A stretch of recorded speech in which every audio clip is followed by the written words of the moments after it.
No nosso estudo de hoje, nós daremos continuidade ao estudo do nosso Livro dos Médiuns, parte 2, Manifestações Espíritas, capítulo 16, Médiuns Especiais.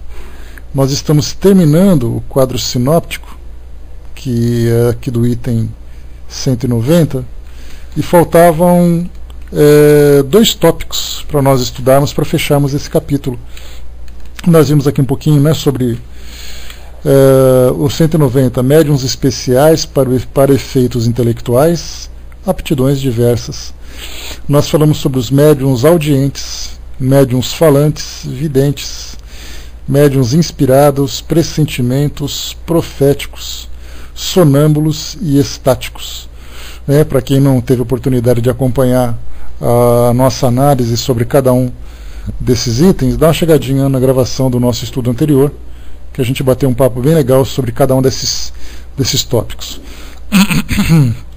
Aqui agora a gente vai entrar nos médiuns pintores ou desenhistas, que é esse próximo item aqui na sequência do nosso estudo. Kardec traz para nós a seguinte análise a respeito desse tipo, dessa habilidade. Lembrando sempre que esse quadro sinóptico, como o próprio nome diz, ele é apenas um resumo, uma análise bem sucinta de cada um dessas habilidades. Então, não imaginemos que nesse pequeno texto que Kardec traz para nós, principalmente textos que são baseados nas experiências que ele vivenciou nos estudos espíritas que ele realizou naquela época, a gente não pode se restringir nem à época, lembrando principalmente que de lá para cá nós tivemos ali tantos outros médiuns que surgiram, que se tornaram populares, que foram explorados pela mídia e trouxeram para nós uma nova visão, uma nova forma de exercer essa habilidade mediúnica. Nós tivemos também o resumo que Kardec trouxe. A habilidade, a descrição que ele traz não é definitiva, ele é apenas uma noção geral daquilo que nós vamos estudar. Então, médiuns, pintores ou desenhistas, ele diz o seguinte: os que pintam ou desenham sob a influência dos espíritos. Tratamos dos que obtêm produções sérias, pois não se poderia dar esse nome a certos médiuns que os espíritos zombadores fazem produzir coisas grotescas que desacreditariam o estudante mais atrasado. Kardec já começa aqui a tomar um certo cuidado, lembrando que o indivíduo sendo obsediado, e nesse processo de obsessão ele produz gravuras que são grotescas, que são perturbadoras, que são muito mais rabiscos e tudo mais, não podem considerar como médium pintor, já que o trabalho visa sempre a edificação. Para a gente ter uma ideia mais ou menos do que vem a ser, naquele filme O Sexto Sentido, aquele garotinho, o personagem, o protagonista do filme, ele era um garoto que tinha várias habilidades, várias habilidades, entre elas a psicografia, a psicofonia, a audiência, a vidência, enfim, ele tinha várias. Mas numa cena do filme, não sei se vocês se recordam, caso vocês tenham a oportunidade de reassistir esse filme, vale a pena para poder ver essa parte, tinha um trecho em que ele fazia desenhos, que inclusive a professora chamou depois a mãe, para avisar que ele estava pintando alguns desenhos que se falavam de mortes, falavam de execuções, alguma coisa assim. Então ela ficou muito perturbada e chamou a mãe para conversar, porque isso, muitas vezes, para a psicologia, é uma manifestação do inconsciente do paciente que demonstra um estado de desequilíbrio emocional. Então, naquele momento, ele pintava. Nessas pinturas, ele trazia esses desenhos que eram bastante agressivos, que falavam de mortes e tudo mais. Nesse caso, embora seja um desenho, muita gente pensa assim, isso aí é uma psicopictografia, porque foi um espírito que pintou através dele. Se formos classificar em termos de influência espiritual, certamente houve a influência. Mas se nós pensarmos na classificação como pintura mediúnica, aquilo já não entra, porque aquilo era apenas uma manifestação do espírito através de rabiscos, através de gravuras.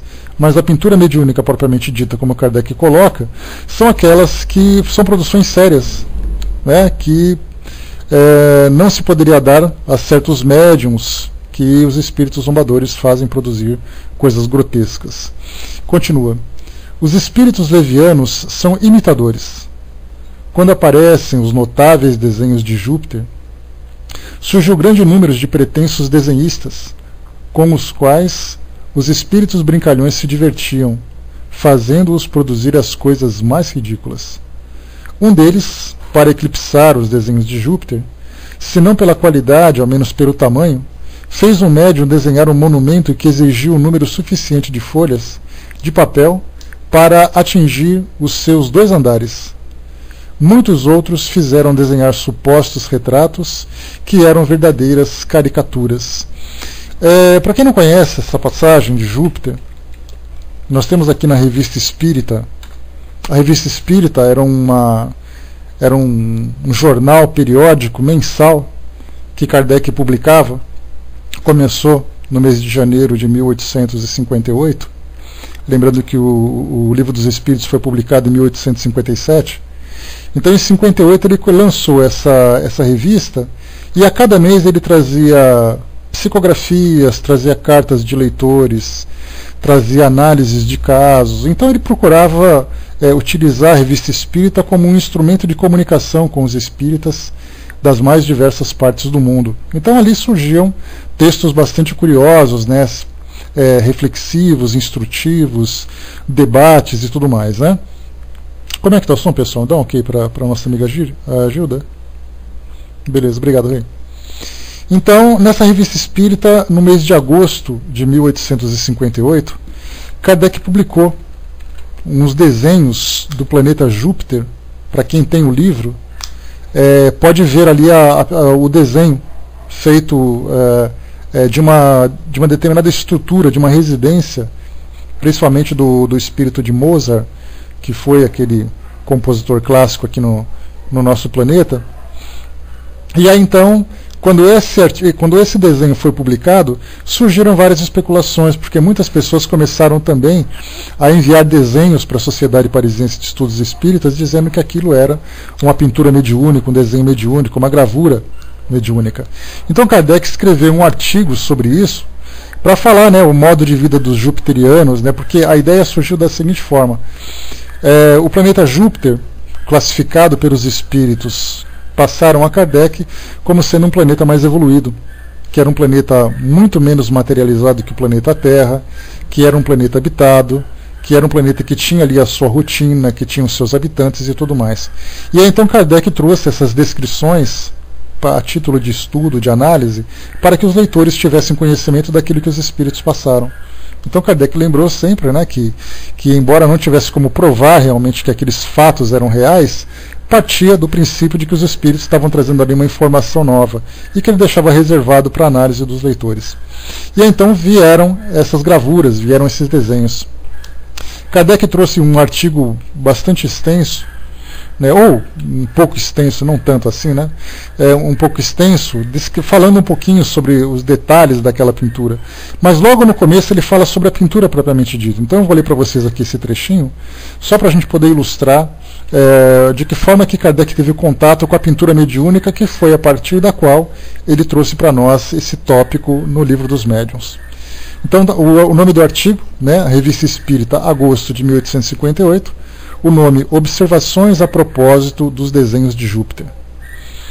Damos com este número de nossa revista, assim como anunciamos, um desenho de uma habitação de Júpiter, executada e gravada pelo senhor Victorien Sardou como médium, e a ele acrescentamos um artigo descritivo que consentiu nos dar sobre o assunto.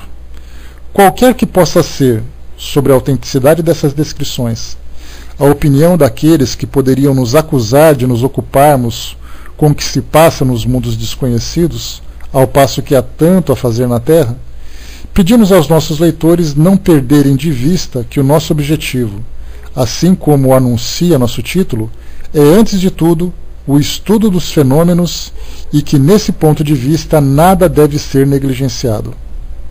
Ora, como fato de manifestações, que nesse ponto de vista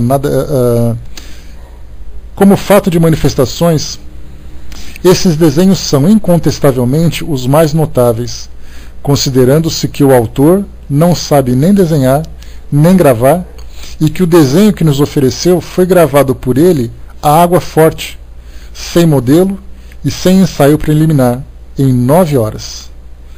Supondo mesmo que esse desenho seja uma fantasia do espírito que o traçou, só o fato de sua execução não seria um fenômeno de menor atenção, e a esse título cabe à nossa coletânea dar a conhecê-lo, assim como a descrição que sobre ele foi dada pelos espíritos, não para satisfazer a vã curiosidade de pessoas fúteis, mas como assunto de estudo para pessoas sérias, que querem aprofundar todos os mistérios da ciência espírita. E aqui depois ele começa a falar sobre o trabalho feito, propriamente dito, né, começa a falar sobre de que forma que nós podemos acreditar nesse trabalho. Depois, no outro artigo desse mesmo mês, que uma descrição também trazida pelo senhor Victorien Sadot, através dele, né, um outro artigo chamado As Habitações do Planeta Júpiter. Né, e aqui depois vai trazendo os detalhes desse trabalho, né, sobre a ciência astronômica, sobre mistificação, né, enfim, para quem quiser depois ler, dá uma chegadinha na Revista Espírita, então, de 1858, no mês de agosto. Muito bem. No que diz respeito à pintura mediúnica, a partir da época de Kardec, nós tivemos várias outras manifestações que despertaram a nossa curiosidade. Alguns médiuns, por exemplo, que chamaram a nossa atenção. Nós temos hoje, na atualidade, médiuns como o Paulo Sérgio de Sá, daqui de São Paulo. Ele foi entrevistado por Walter Avancini, ou melhor, ele foi alvo do programa de Walter Avancini, um programa chamado Mistério, na antiga Rede Manchete aqui do Brasil, em 1998. Vocês devem se lembrar que passava ali toda uma vez por semana, se eu não me engano, passava de quinta-feira à noite. E aí então cada programa trazia ali mistérios envolvendo espiritualismo, envolvendo os próprios fenômenos mediúnicos, envolvendo ufologia, envolvendo magias, aquela coisa toda, né? Então ele foi entrevistado, esse Paulo Sérgio de Sá. E aí então mostrava ele pintando com os 2 pés, pintando com as 2 mãos, exatamente da mesma forma que os espíritos hoje costumam fazer para poder chamar a atenção das pessoas que eles estão vivos, depois eles assinam com os seus nomes famosos, como sempre foram, mas para chamar a atenção da forma como o fenômeno se deu propriamente dito. José Medrado, da Bahia, que todos nós conhecemos, né, das suas palestras e tudo mais, também é considerado um médium de psicopictografia. Florencio Anton, Valdenice Salum, que também é uma médium que já apareceu na mídia. Lívio Barbosa ele foi entrevistado pela Xuxa, pelo TV Xuxa, que passou uma vez num sábado de manhã, no sábado à tarde, né, que se eu não me engano, e também foi entrevistado, ele foi um programa de quase 1 hora no programa Mulheres, da Cátia Fonseca. Ele ficou durante 1 hora fazendo trabalhos mediúnicos. Para quem quiser, lá no nosso site, www.spiridige.net/mídia, vocês vão encontrar vídeos de Luiz Gasparetto, de Lívio Barbosa, de Paulo Sérgio Sá, né? Então assim, nós temos vários vídeos que foram disponibilizados no YouTube, é muito fácil também de achar, né? O Berdan lembrou aqui também no programa Terceira Visão, que passava na Rede Bandeirantes, o médium que fazia cirurgias espirituais, né? Mas aí a cirurgia já entra num outro campo, mas a gente tem, né, nas cirurgias o espírito, o médium José Rigor, nós temos ali o espírito, vários espíritos, né, que se denominavam Dr. Fritz, que fazia através dele também, enfim, vários outros ali. Então, tivemos também Mariluza Vasconcelos, Germano Render e outros médiuns, alguns que tiveram exposição na mídia, se tornaram conhecidos, se tornaram famosos, né, o próprio Luiz Antônio Gasparetto, que a gente já conversou sobre ele também, e outros que são médiuns anônimos, médiuns que não tiveram destaque na mídia, mas nem por isso deixam de fazer trabalhos específicos sobre pintura mediúnica, né? Você quer o site da mídia, ô Maria Lúcia? Aquele? Estou nesse daqui, ó. Tá? www.spiridige.net/mídia. Então é só vocês depois pesquisarem né? Vai ter que dar uma procuradinha, uma garimpada lá, porque a gente tem bastante coisa disponível lá para vocês olharem, né? Então tem que ser com caso, né? No caso da Egorina Cura também, da Egorina Cunha também, que a gente eu até ia falar sobre ela também, que ela é uma outra médium, só que ela não entra na mesma categoria desses médiums que aparecem na mídia, né? Porque eles entram, a categoria deles seria o transe mediúnico. No caso dela é uma médium inspirada. Ela é sobrinha de Eurípides Barçanufo, né, filha da irmã dele, né, da Sinhazinha. Então a Egorina, ela foi, através do fenômeno de emancipação, levada ao mundo espiritual, teve contato com aquela paisagem, né, dessas colônias, tanto de Sacramento como o próprio nosso lar também. Ela acabou trazendo para nós essas informações. Então, no caso dela, ela entra como uma médium inspirada. E nem por isso deixa de ter menos qualidade. Mas do fenômeno propriamente dito, né, da forma como o fenômeno se deu, isso acabou sendo muito mais interessante no caso das pinturas, dos pintores famosos e tudo mais. No caso dela, então, né, ela chegou a publicar 2 livros a respeito dessas informações. Então foram os livros Cidade no Além e Imagens do Além, que são os 2 mais conhecidos, né? Então, no caso de Cidade do Além, por exemplo, foi confirmado por Chico Xavier, depois que teve a pintura, foi levada para o Chico. Ele confirmou que aquilo mesmo era da forma como se mostrava, né? E depois essas pinturas, essas gravuras do filme Cidade no Além, acabou sendo uma inspiração para a paisagem do filme Nosso Lar, que a gente viu, né, em 2010, que passou no cinema também, né? Então, no caso da Egorina também entra nessa categoria de médiums psicopictógrafos, só que mais voltado para inspiração. Né, Dudu colocou, não é só uma dúvida, como chama um médium que recebe o receituário médium? É médium psicográfico, Dudu, tá? Não tem nada de especial. É a psicografia, só que nesse caso é uma psicografia específica para tratamento médico, porque ele tem uma afinidade com os espíritos que trabalham com a medicina. Então você tem um médium psicógrafo que trabalha com livros, seria o médium receitista, né? Mas ele é um médium psicógrafo, né? Então ele tem aquele que trabalha com literatura, aquele que trabalha com poesia, aquele que trabalha com mensagens do mundo espiritual, né? Seria um médium receitista, né? Que talvez seja o nome, mas dentro da categoria que ele trabalha seria exatamente a psicografia, não foge disso, tá? Assim como você tem um médium que trabalha com poesia, o médium que trabalha com literatura, você tem um médium receitista, mas de que forma que ele expressa a sua mediunidade? Através da psicografia, tá?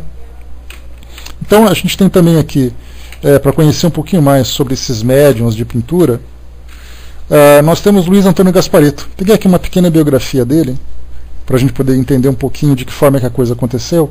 Então, o Luiz Antônio Gasparetto nasceu no bairro do Ipiranga, daqui de São Paulo, em 1949, né? Então ele já tem 64 anos, né? De uma família de imigrantes italianos, né? O pai, Aldo Isíbia Gasparetto, que a gente já conhece, o educaram na doutrina espírita, né? O que permitiu entender as preliminares capacidades mediúnicas, né, de quando ele era criança. Aos 13 anos, os biógrafos anotam que Luiz teria pintado um belo quadro que havia sido influenciado pelo espírito de Claude Monet. Com tal demonstração, foi levado até o famoso Chico Xavier, que lhe deu certas instruções e que lhe deu o nome de vários espíritos que pintavam por seu intermédio. Elcio de Burras levou a uma viagem de 2 meses pela Europa, onde Luiz passou a assinar quadros com os nomes de Renoir, Da Vinci, Rembrandt, Toulouse-Lautrec, Modigliani, Picasso, Monet, entre outros. Disse numa entrevista, já adulto, que as pessoas pensam que quando você morre, você se transforma, mas isso não é verdade. Permanecemos os mesmos, apenas evoluímos com base nas experiências que fizemos.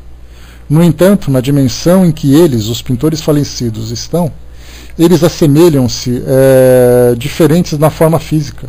Toulouse-Lautrec, por exemplo, quando se aproxima de mim, não tem nenhum problema nas pernas. Parece-me uma pessoa muito alegre e cheia de humor. Então, esse aqui é um pequeno trecho sobre a biografia dele. E nessa época da década de 70, quando ele começou a fazer essa viagem pela Europa, relatado aqui nesse texto que nós lemos, nesse nesse site que eu passei para vocês da mídia, né, do espiritismo na mídia brasileira, vocês vão encontrar o programa Fantástico, final da década de 70, começo da década de 80. Ali o Fantástico exibia, né, o fenômeno Luiz Antônio Gasparetto, que era a forma como ele era visto. E depois ele foi aparecendo em outros programas de televisão, depois ele foi se tornando mais conhecido, apareceu em outros programas também e tudo mais, até que, né, ele deixou a doutrina espírita, porque na visão dele, quando se tem uma experiência dessa intensidade, de contato tão intenso com o mundo espiritual, você acaba transcendendo os limites de uma única filosofia. Então você acaba incorporando ideias espiritualistas de um modo geral. Que eu acho que, na verdade, todos nós somos espíritas, mas temos também bastante conteúdo espiritualista. Né? A minha própria história religiosa vocês conhecem. Passei por várias religiões durante a minha vida, li muita coisa. Então, na verdade, assim, a imagem do mundo espiritual que eu traço na minha mente, ela é composta por informações vindas de várias fontes. Então, de certa forma, a gente tem também o entendimento que nós somos, na verdade, espiritualistas, mas seguindo de uma forma didática a doutrina espírita. Né? Luiz Antônio Gasparetto, no caso, ele abriu mão da doutrina espírita para poder vivenciar essas experiências de uma forma mais intensa. Dudu colocou aqui, deixa eu ver. A Zíbia já explicou em alguma entrevista o porquê de tantas mediunidades complexas para a época dela e seus filhos, que recebem psicografias, pictografias e até psicofonias de cantores famosos desencarnados, pergunto eu. Você sabe dizer sobre? Não, a história deles, Dudu. Cada grupo, o Luiz Antônio Gasparetto, numa entrevista que ele concedeu ao Jô Soares, que era uma dessas entrevistas que ele demonstrava a habilidade dele, né, tanto que teve ele e o irmão dele que fizeram isso na mesma época, se eu não me engano em 98 também, ou 99, não me recordo exatamente. Mas ele falava que eles eram espíritos que se juntaram, espíritos que tinham ali um trabalho muito importante para fazer, e também resgates importantes, né, porque a gente lembra que médium não é alguém especial pela sua habilidade, mas a habilidade, né, traz para ele uma tarefa especial. Então ele precisa de muito trabalho, eles precisam de muito trabalho. Então, na verdade, eles eram espíritos que se juntaram para desenvolver um determinado tipo de trabalho. Então a gente tem, no caso, o Luiz Antônio Gasparetto, que trabalha com psicografia, com psicofonia e com psicopictografia. A Zíbia Gasparetto trabalha com psicografia, no caso a literatura espiritualista dela. E nós temos o Irineu Gasparetto, que é outro irmão que trabalha com a música mediúnica. Né? Então, que trabalha com a música mediúnica. A gente vai falar em seguida aqui, depois, que é o próximo tema que Kardec vai abordar. A gente vai falar sobre ele daqui a pouquinho. Né? Então, de modo geral, né, a pintura mediúnica ela traz para nós algumas peculiaridades do fenômeno mecânico em si, do fenômeno aparente em si, mas ele tem um impacto muito forte diante do médium. Né? Então, a gente vai ouvir um pouquinho sobre o médium Lívio Barbosa, nessa entrevista que ele concedeu a Xuxa em 2011.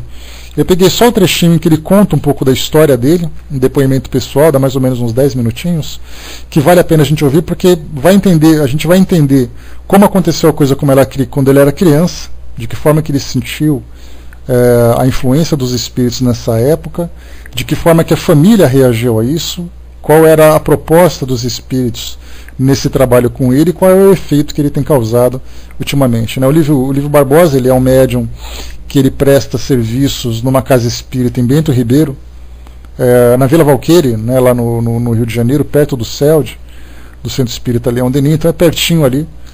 Para quem quiser conhecer, é só se informar um pouquinho mais, porque ele faz algumas apresentações ali. Né?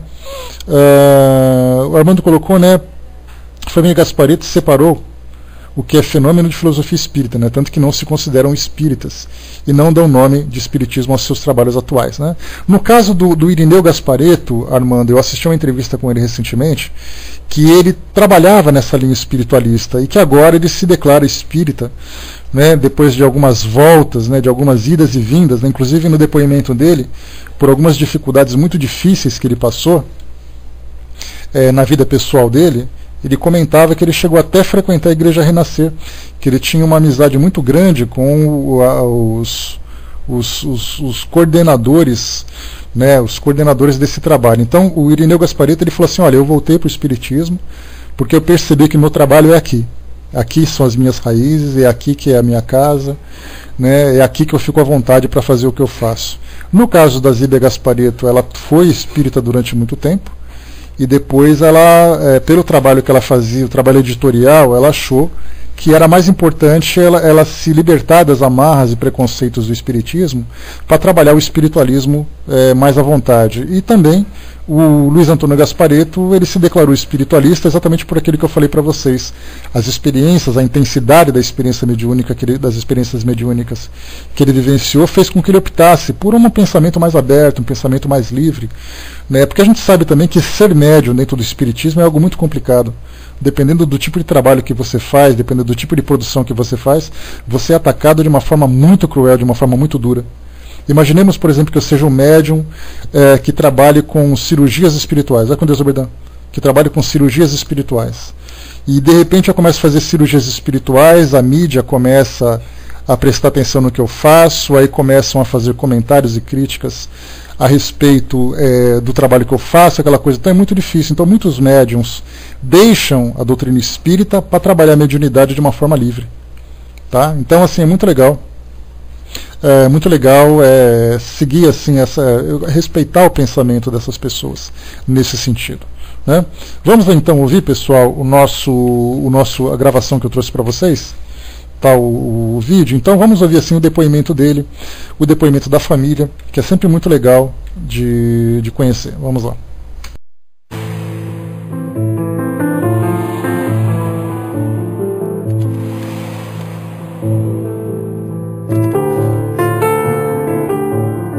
Eu venho de uma família espírita, uma família que sempre esteve muito envolvida com o espiritismo. Sou de uma família simples, meu pai é construtor, minha mãe dona de casa. Desde pequeno eu tinha algumas visões, os espíritos falavam comigo. Hoje em dia eu sei que já era uma certa preparação da espiritualidade para o trabalho que eu realizo hoje. Só que quando criança você não tem noção exata do que é. É como se você estivesse num mundo de imaginação.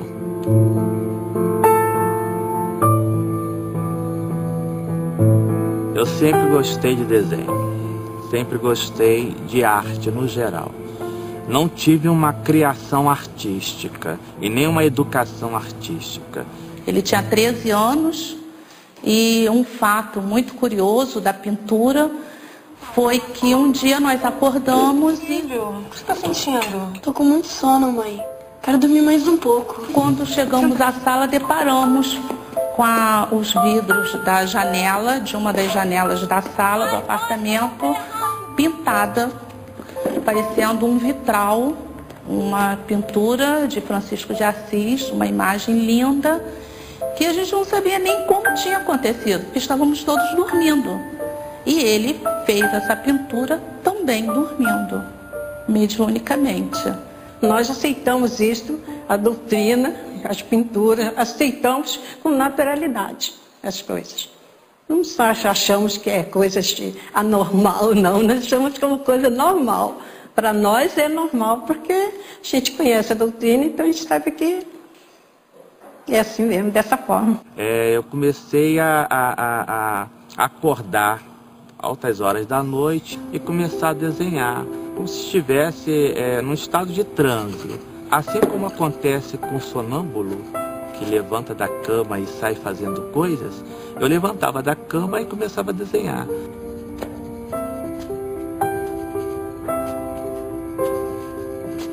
Desenhava de cabeça para baixo as figuras, e sempre o que caracterizou a coisa é porque eu sempre começava a desenhar freiras. E a gente não sabia o porquê que isso acontecia. Então só pela manhã que eu ia ver o que eu tinha feito à noite nesse estado de transe mediúnico. Para mim foi assim difícil entender o mecanismo, como é que isso acontecia, porque ora eu queria desenhar uma coisa e quando essa coisa, esse estado me tomava, eu desenhava uma coisa completamente contrária ao que era a minha vontade. O Aleijadinho, ele entra na minha vida como um divisor de águas. Porque quando ele se apresentou a mim a primeira vez, eu também não conhecia nada a respeito dele. E eu estava dormindo, eu tive um desdobramento, eu saí do corpo. E de repente olhei para as minhas mãos e disse: eu tô leproso. Eu ouvi uma voz atrás de mim e dizia para mim assim: não, você não está leproso, eu é que fui leproso. Olhei para a pessoa, suposta pessoa, eu vi aquele homem, aquele ser espiritual que se identificou para mim. Meu nome é Antônio Francisco Lisboa, mas você pode me chamar de Aleijadinho. E Aleijadinho é o meu orientador espiritual no campo da pintura mediúnica. Nós tivemos vários encontros espirituais, eu tive sonhos com ele, projeções no mundo espiritual, onde ele vinha me contando a respeito do trabalho que ele queria exercer comigo, com grupos de pintores, que eu iria conhecer ao longo do tempo. Nós não ouvíamos falar muito em Renoir, Van Gogh, Monet, Picasso. No início eles não assinavam, então até pra gente era difícil identificar quem eram, né? Ou o que eles queriam. Nós sabíamos que eles queriam pintar, mas quem era? O que era? Qual era o propósito? Nós aqui no Brasil chamamos de pintura mediúnica, porque fica mais fácil para as pessoas entenderem. É a pintura dos espíritos através de um médium. Eu já havia tido algum contato com esses espíritos em vidas passadas. E por isso a facilidade minha para captar as energias e a criação nova desses espíritos através de mim. Os mais comuns que aparecem, talvez por uma certa facilidade deles em manusear o meu campo mediúnico, são os espíritos impressionistas. Esses aparecem com muito mais frequência que os outros pintores. Eu não sei se de repente para eles é mais fácil, através da prática mediúnica, das batidas que eles batem as minhas mãos sobre a tela, de produzir os estilos que eles querem reproduzir ali naquele momento. Eu só vou saber quem vai estar na hora que os quadros são executados. Quando eles assinam a tela, eu sei quem é que está chegando ali assinando a tela. Uma pessoa que não domina técnicas, que não tem um conhecimento profundo a respeito de técnica e de perspectivas, porque é o meu caso, eu não tenho conhecimento de perspectivas, para mim é um trabalho, quando eu olho, acho que é mais bonito, um ou outro, às vezes acho que não ficou tão bonito assim. Eles até costumam dizer para mim assim: realmente você não é pintor, porque você está falando que esse aqui que é um bom trabalho, que é um péssimo trabalho, que não ficou bonito. E aquele outro que você está achando que é maravilhoso é um trabalho que nós consideramos péssimo através de você. Uma noite dessa, eu adormeci e nesse momento eu me vi projetando fora do corpo. E na nossa parede, na parede lá de casa, a parede desapareceu e para mim era como se houvesse ali naquele momento uma paisagem. Só que a coisa mais interessante, que era tudo preto e branco, como fosse uma foto antiga. Eu vi aquela figura daquele homem e eu fiquei assim, sem entender o que estava acontecendo. Foi quando aquele homem, se movimentando naquelas imagens, veio falar comigo, como se tivesse saído da fotografia. Naquele momento ele veio e começou a dizer: eu sou Renoir, estou me apresentando a você, porque eu vou começar a trabalhar com você. E ele falava em francês e eu entendi em português. Para mim foi difícil compreender isso. Hoje em dia, com conhecimento espírita, eu sei que o espírito fala a linguagem do pensamento. Então, essa tradução ela é quase que simultânea, né? Hoje o meu trabalho espiritual se resume em tentar auxiliar as pessoas de alguma forma. Minha mãe costumava me dizer que ninguém é especial por ser médium. Ela sempre me dizia e diz até hoje: O especial é o que você vai fazer a partir dessa mediunidade que você possui. O Aleijadinho me esclareceu desde o início. Não é uma tarefa fácil e não será uma tarefa fácil.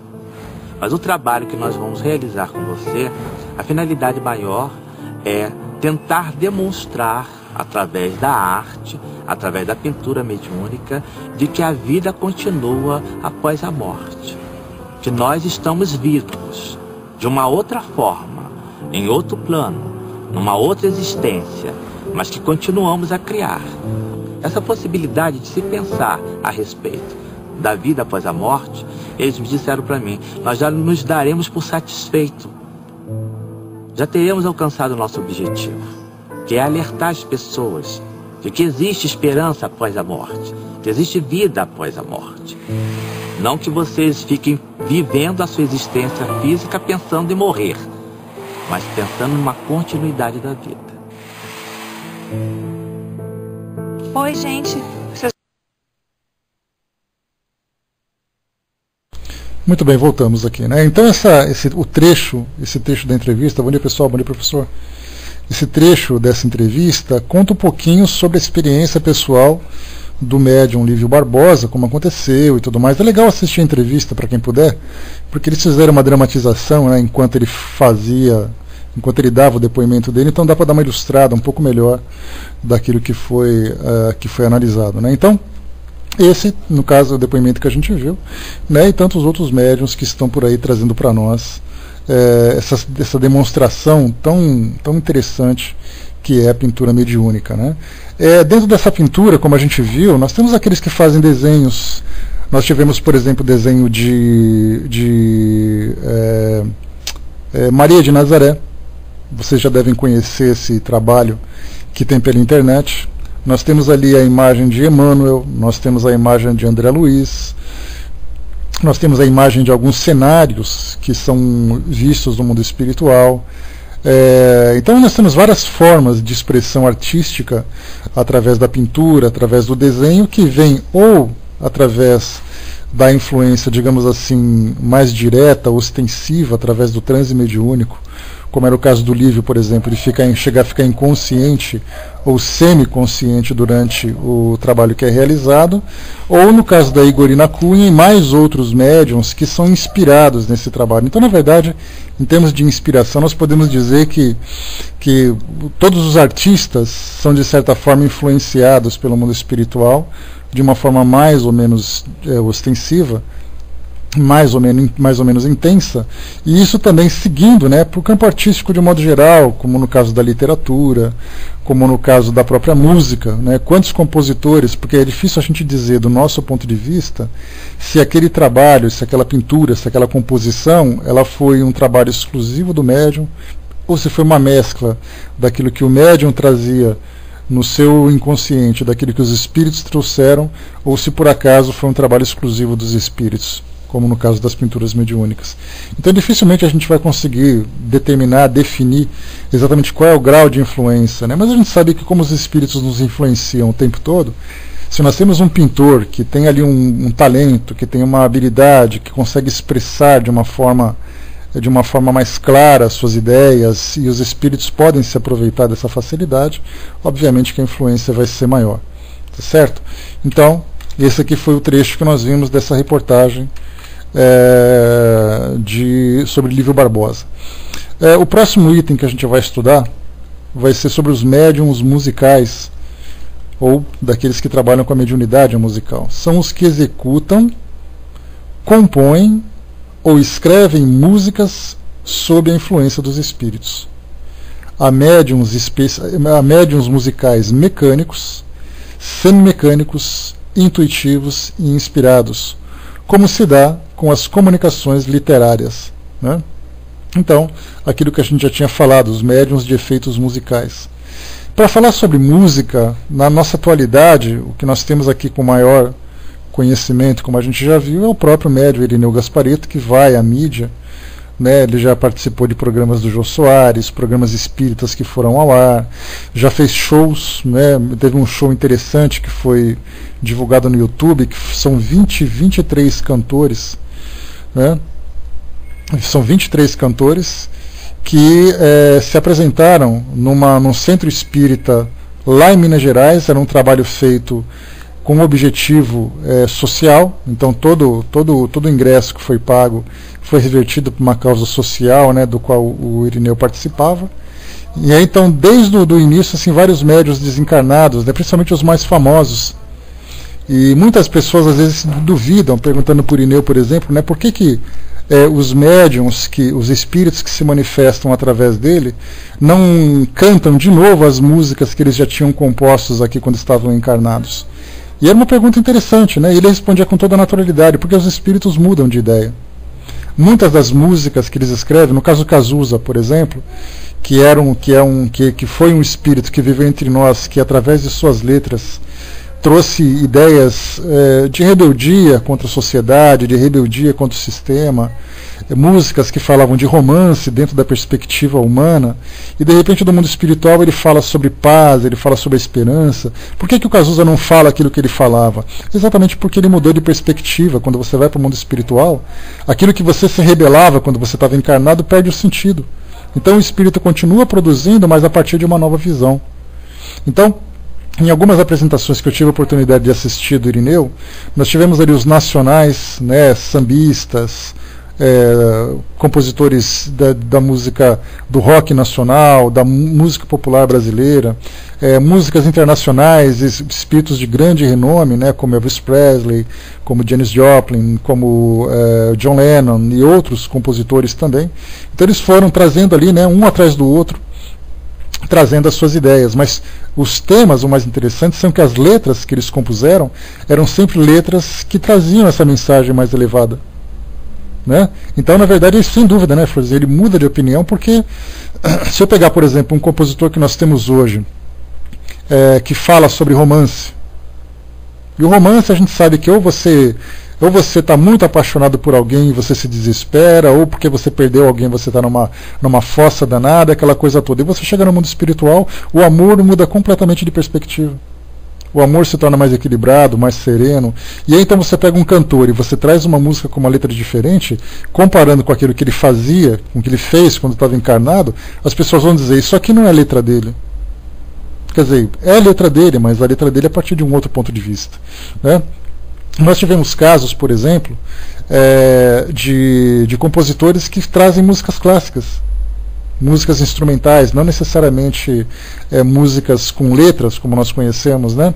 Nós tivemos, por exemplo, um caso de uma médium que ela já desencarnou, aliás, desencarnou em 2001, chamada Rosemary Brown, é uma médium inglesa, que ela produziu bastante coisa. Ela nasceu lá no começo do século, lá em Londres, em 1916, e desencarnou agora em 2001.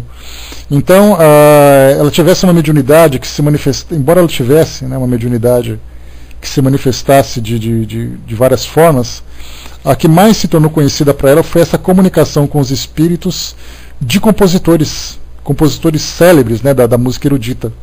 E ela recebeu deles, no caso, né, segundo ela avisava, num processo que é bastante semelhante à psicografia, porque na verdade ela escrevia na partitura, né? Não sei se é essa a expressão correta para quem estuda música, sabe qual é o processo de você produzir uma música, escrever uma música, gravar uma música na partitura. Então ela tem ali o registro de mais de 400 partituras que foram trazidas do mundo espiritual. E ali, né, compositores como Chopin, Schubert, Beethoven, Bach, Schumann, e dentre outros bastante conhecidos, né? O próprio Mozart também, que participou bastante, né? Então alguns vinham com mais frequência, outros com menos frequência. Então a gente percebe que são dois médiums que trabalham com música. Um médium trabalha mais com a música popular, mesmo que fossem cantores estrangeiros, são cantores populares, são cantores que estão ali, né, na moda do nosso mundo contemporâneo, enquanto que nós temos outros tipos de músicos que estão mais envolvidos com a música clássica. E a gente vê o quê? Que no caso da pintura, por exemplo, alguns mais envolvidos com gravuras, no caso, como a gente viu aqui do médium Lívio Barbosa, são os cantores os pintores impressionistas que mais chamavam a atenção, porque é muito mais fácil o impressionismo, porque o impressionismo é aquela pintura não muito definida, aquela pintura bastante manchada, mas que você consegue ver um desenho. Se você pega, por exemplo, um surrealismo, você tem assim, uma pintura que precisa ser muito mais detalhada, muito mais cuidadosa, porque ela traz uma expressão surrealista, aquilo que foge à nossa realidade, mas ela é muito bem definida, e os espíritos teriam mais dificuldades para fazer isso, porque precisaria de um médium que tivesse, por exemplo, uma sensibilidade muito apurada, a ponto do espírito conseguir trazer detalhes. Né? Então nós temos essa diferença. Então alguns espíritos preferem alguns estilos, alguns tipos de médiums e tudo mais. Né? No caso dessa médium, por exemplo, a Rosemary Brown, ela trouxe para nós então músicas clássicas, que era o estilo dela, e o Gasparetto trouxe músicas populares. No caso da psicografia, como a gente comentou, nós temos os médiums que são poetas, os médiums que são literatos. Né? Nesse caso da literatura, até mesmo a literatura tem estilos diferentes. Tem uma literatura mais moderna, uma literatura mais clássica. Cada espírito tem ali o seu perfil, e cada médium se assemelha, se afiniza com esses espíritos. Só trouxe aqui um trechinho de uma música. A gente vai só ver um trechinho de uma música da Rosemary Brown. Deixa eu pegar aqui no CD dela. Essa música ela é chamada... Deixa eu ver aqui rapidamente. Deixa eu pegar aqui... Scherzo für Moll, né, de Frédéric Chopin, e foi composta em 1976. Eu vou colocar aqui um trechinho para vocês ouvirem mais ou menos o estilo que eles fizeram. Né? Depois a gente fala também dos médiums que são inspirados. Vamos lá.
Pronto, pessoal, só um chorinho para vocês.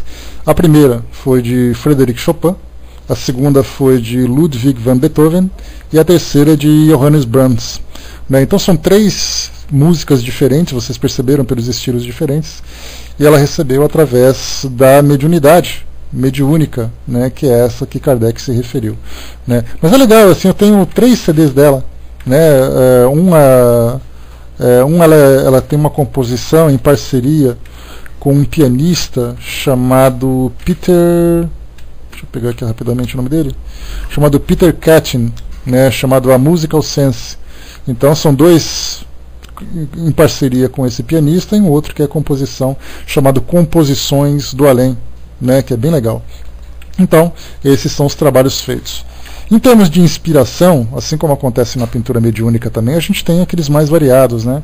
A gente vê também, por exemplo, eu colocaria, isso é uma opinião e um gosto pessoal, eu gosto muito da Enya, pelo estilo que ela trabalha, aquele estilo New Age. Então você começa a ouvir algumas músicas que se você fechar os olhos, você dá assim aquela elevada, né, a alma parece que, né, parece que nós nos deslocamos do corpo de tão bonitas que são essas músicas. A gente se pergunta assim, até que ponto essas músicas que ela compõe não são inspiradas, né, que certamente são pela beleza. Agora, até que ponto, né, qual é a intensidade dessas influências que esses compositores sofrem. Né? Então, enfim, de um modo geral, né, assim como o Chico lembrava, né, que os próprios filósofos gregos poderiam também ser considerados, por que não, médiuns psicógrafos, né, por trazerem aquele conteúdo tão elevado para aquela época tão primitiva, né, antes de Cristo. Então, assim, todos aqueles que produzem algum tipo de arte certamente o fazem, assim como também, né, os próprios cientistas, como a gente conversou no nosso estudo anterior. Muitos cientistas trazem aí descobertas da ciência que acreditam, né, que são por seus próprios méritos, por seu próprio conhecimento, mas muitas vezes ali tem um dedinho do mundo espiritual que está apontando uma direção para que eles possam seguir, eles não se dão conta dessa influência. E a gente vê a dificuldade que os espíritos têm de se comunicar conosco, de nos ajudar nessa transformação que o mundo vem sofrendo de uma forma positiva, mas que nós aqui estamos completamente insensíveis a essa impressão deles. A Sheila colocou para nós: o importante da arte espírita é auxiliar, de acordo com a necessidade dos jovens, adultos e crianças, envolvendo-os em um processo de educar o homem velho. De um modo geral, Sheila, tanto os adultos como também esse pessoal mais jovem, eu acho que o homem, quando ele se sensibiliza com a arte, essa sensibilidade já é a primeira porta da influência positiva do mundo espiritual. Quando ele se torna mais materialista, mais egoísta, mais grosseiro, essa influência mais sutil se torna mais difícil, enquanto que essa influência a influência inferior se torna muito mais fácil para eles, sobre essas pessoas. Então, os espíritos procuram, de certa forma, através da arte, sempre tentar embelezar o nosso mundo e sensibilizar as pessoas. Então, nós temos ali os filmes. Por exemplo, a gente falava sobre artes. Eu trouxe para vocês aqui, certa vez, uma entrevista do Chico Anísio, que ele dizia que muitas vezes ele escrevia os seus papéis e ele não se dava conta do que estava sendo escrito. Só no final que ele via que o roteiro que ele escrevia, que ele produzia, era exatamente ali uma influência espiritual, porque ele tinha essa sensibilidade. Então ele via os espíritos, ele sentia a presença dos espíritos, e era um artista assim de grande criatividade. Então, na verdade, a criatividade é um sentido que os espíritos estão procurando desenvolver em nós, porque é através da criatividade que a nossa sensibilidade começa a se tornar mais sensível. Então vamos lá, pessoal, saímos aqui então do nosso desse trabalho feito pela arte. A gente vai entrar agora em um outro trecho aqui do nosso livro dos médiuns. Tudo bem até aí, pessoal? Podemos seguir em frente? Alguma coisa que vocês queiram colocar? Bom dia, pessoal que chegou. Tudo em ordem? Podemos ir em frente? Beleza, a gente vai falar agora sobre médiuns escreventes ou médiuns psicógrafos, que é a partir do item número 191. Então, esse item é chamado Variedades dos Médiuns Escreventes. Primeiro, segundo o modo de execução. Agora a gente vai entender um pouquinho mais na psicografia de que forma que esses médiuns produzem os seus trabalhos, ou de que forma que os espíritos produzem os seus trabalhos através dos médiuns. Então nós temos inicialmente os médiuns escreventes ou médiuns psicógrafos. São os que têm faculdade de escrever por si mesmos, sob a influência dos espíritos. Então eles escrevem por si mesmos, ou seja, são eles que escrevem, mas eles sentem claramente a interferência dos espíritos no conteúdo que eles estão produzindo. Quando se fala sobre essa variedade de médiuns escreventes, a gente não pode deixar também de trabalhar, de levar essa mesma classificação para esses médiuns de pintura mediúnica, de psicopictografia, e também de música mediúnica, ou de mediunidade musical. Porque nós temos ali os médiuns que são mecânicos. No caso do Irineu Gasparetto, por exemplo, claramente ele é dominado pelo espírito, que tem ali a expressão do seu rosto, que tem ali o jeito de cantar, tem intensidade com que ele toca o instrumento, no caso o violão e tudo mais. E nós temos aqueles que são mais sensíveis. No caso da médium, por exemplo, da Rosemary Brown, é uma médium que trabalha no mesmo estilo da psicografia, que a gente não sabe também se é por acaso de uma forma mecânica, semimecânica, intuitiva, de uma forma apenas de indução, para que ela possa produzir aquele trabalho. Então a gente lembra que essas formas que os espíritos se manifestam na produção desses trabalhos, eles podem ser levados a todos os tipos de produção intelectual. Nós temos os médiuns escreventes mecânicos. Nós já conversamos sobre isso, aqui é só um resuminho. Os que escrevem recebendo um impulso involuntário na mão, sem ter nenhuma consciência do que escrevem. São muito raros. Então o médium mecânico é aquele em que o espírito utiliza apenas o braço para escrever alguma coisa. Como no caso, para que o médium tenha consciência do que o espírito está pensando, é importante que o pensamento do espírito entre em contato com o pensamento do médium, com a mente do médium. Então ele consegue ler aquilo que o espírito está transmitindo, e aí o braço produz. No caso desse mecânico, o cérebro, na parte intelectual pelo menos, acaba não tendo esse contato. É apenas ali quase que a mediunidade de efeitos físicos, porque o movimento do braço seria um movimento como se fosse de uma mesa. Então o braço se transformou em mesa. Esse tipo de produção ela é muito rápido. É um tipo de produção em que traz muitas vezes características do espírito, como caligrafia, assinatura, né? Então, essa é a forma que os espíritos se manifestam. Né? A Ju colocou, nem as músicas de baixo calão são inspirações más. Sem dúvida, Ju, né? Tudo é inspiração.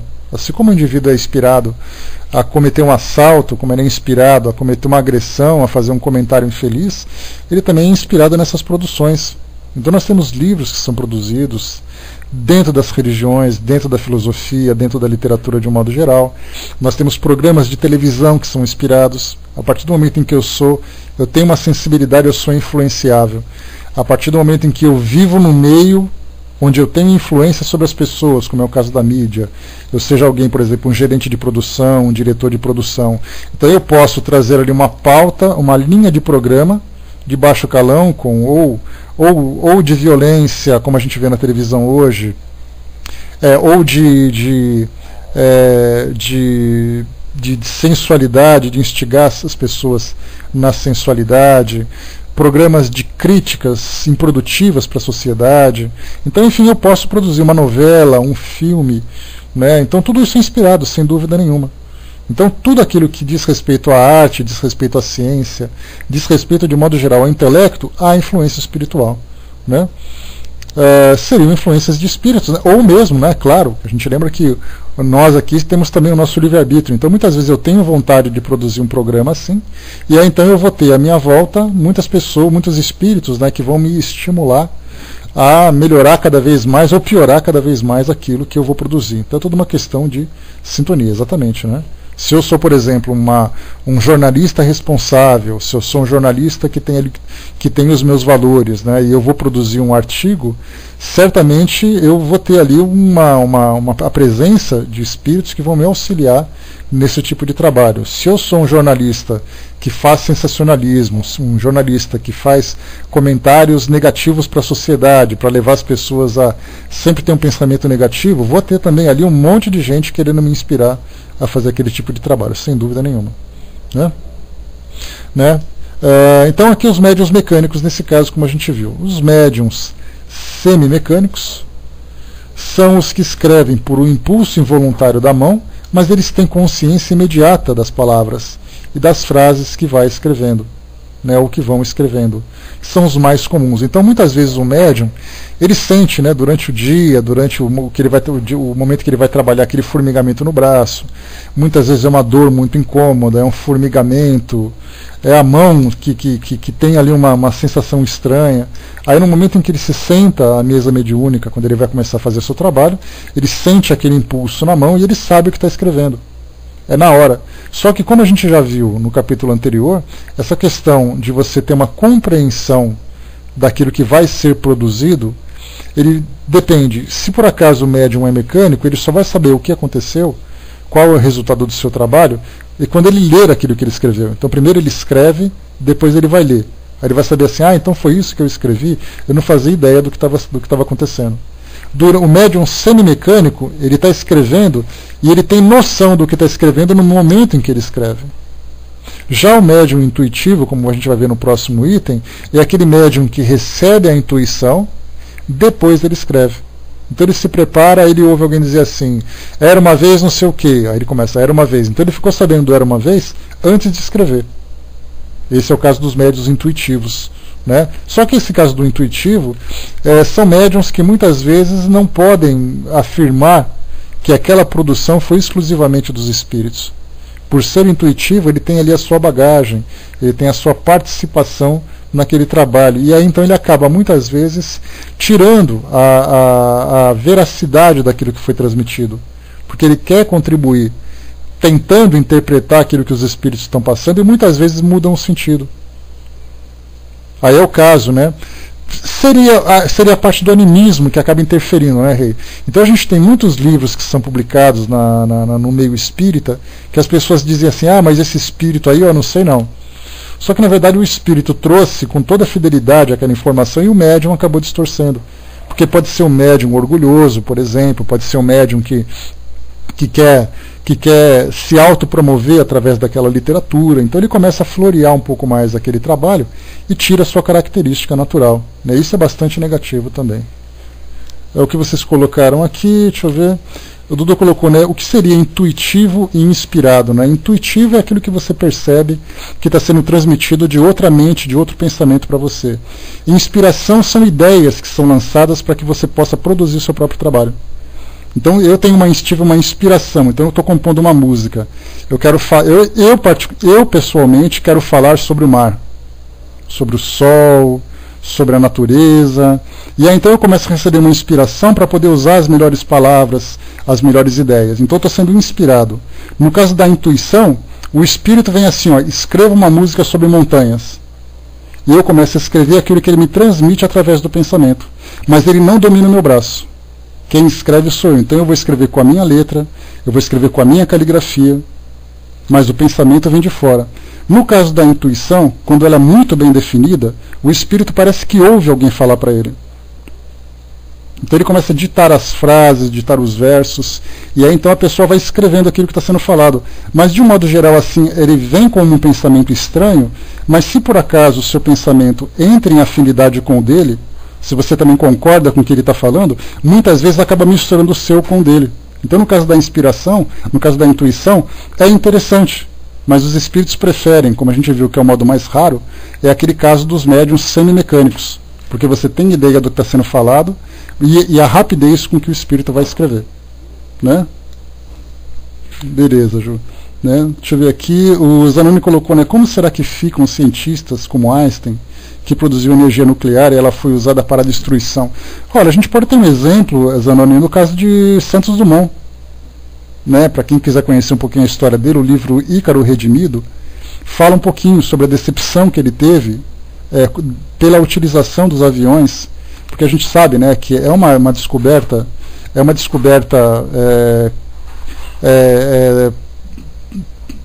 feita em parceria, né, porque a gente viu que foi ali os irmãos Wright nos Estados Unidos, acho que em 1904 a 1903, e depois, 2 anos depois, em Santos Dumont, em Paris, criou, né, o Demoiselle, que foi sua primeira obra, depois o 14 bis. Então, na verdade, nós tivemos ali 2 grandes inventores que criaram a mesma máquina, para não ter aquela exclusividade, sei lá, por que motivo for. Mas, de qualquer forma, o resultado desse trabalho, que era o objetivo de fazer com que a humanidade evoluísse, dominando o ar, tendo a velocidade, aquela coisa toda. E aí então ele foi para o Rio de Janeiro, estava hospedado lá no Rio de Janeiro, e ele viu então os seus aviões, a esquadrilha passando, né, aviões preparados para combate. E ele viu aquilo e ele ficou muito deprimido. E aí então ele cometeu o suicídio.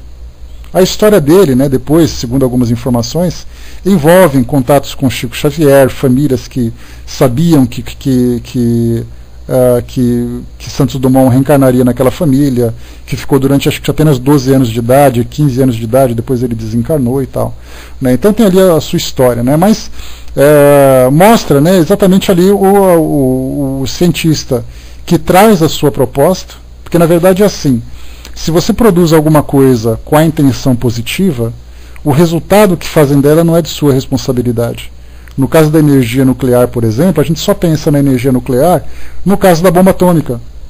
Mas nós temos as usinas que produzem energia, que já estão se transformando. O mundo viu que é uma fonte de energia bastante interessante, mas é bastante perigosa também. Então nós já estamos começando a perceber, né, qual é exatamente o custo-benefício desse tipo de energia. Mas nós temos também energia nuclear, por exemplo, nos diagnósticos, nas terapias médicas. Então a energia nuclear é uma fonte de energia que ela pode ser utilizada de várias formas.